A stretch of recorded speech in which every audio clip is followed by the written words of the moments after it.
সাইকেলে করে ৩ টাকার রসগোল্লা বিক্রি শুনে অবাক হলেও মিষ্টির দোকান নয়, বরং ২ চাকার সাইকেলে করে পথে প্রান্তরে এভাবে রসগোল্লা বিক্রি করেন তিনি।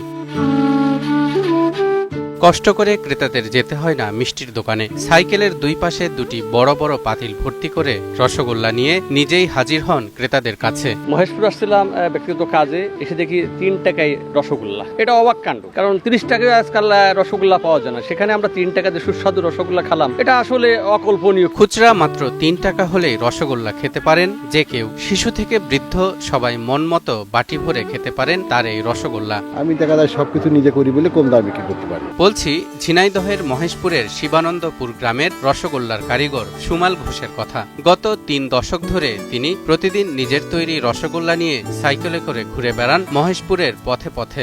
নিজে খানা কাটি, নিজে দুধ তুলি, সবকিছু নিজে তৈরি করি। আকারে ছোট হলেও স্বাদের দিক থেকে মিষ্টি হার মানায় বড় বড় মিষ্টির দোকানকেও। খাঁটি ছানাই তৈরি এই রসগোল্লা মুখে দিলেই গলে যায়।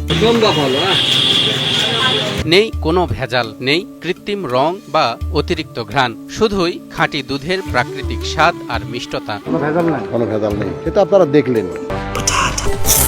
বাছাই করা আলু আর স্পাইসি সিজনিং এ প্রাণ পোটাটা চিপস নাকি বিস্কিট খেয়ে বোঝে নাও। গত ৩ দশক ধরে তিনি প্রতিদিন নিজের তৈরি রসগোল্লা বিক্রি করতেন মাত্র ২ টাকায়। এখন সেটি বেড়ে হয়েছে ৩ টাকা। তবে দাম বাড়লেও ক্রেতার ভিড় একটুও কমেনি, বরং দিন দিন বেড়েই চলেছে। আগে বিক্রি করতাম 2 টাকা, এখন মাল ডালের দাম বেশি হলে এখন বেশি 3 টাকা। প্রতিদিন সকাল থেকে সন্ধ্যা পর্যন্ত তিনি বিক্রি করেন প্রায় ১,০০০ পিস রসগোল্লা। কম লাভ বেশি বিক্রির নীতি মেনেই এগিয়ে চলেছেন তিনি। অল্প দামের মধ্যে সবাই খাইতে পারে, বাড়ি বাড়ি নিয়ে যে বেচে ছেলেপিলে সবাই খাইতে পারে। স্থানীয়দের মতে স্বাদ ভালো আর দাম সাশ্রয়ী হওয়ায় সুমাল ঘোষের রসগোল্লার চাহিদা অনেক। পাউডারে মিষ্টি হলে তো বোঝা যাবে ওর ভিতরে চাপলা থাকবে, কিন্তু মিষ্টিটা ছানার মিষ্টি, ওনারা নিজেরা ঘোষ নিজেরাই করে। যা আয় হয় তাই দিয়েই চলে সংসার। তবুও মুখে থাকে তৃপ্তির হাসি। জীবনের ৩ দশকের পরিশ্রম আর সততার ফলেই আজ ৩ টাকার রসগোল্লা হয়ে উঠেছে মহেশপুরবাসীর প্রিয় মিষ্টি।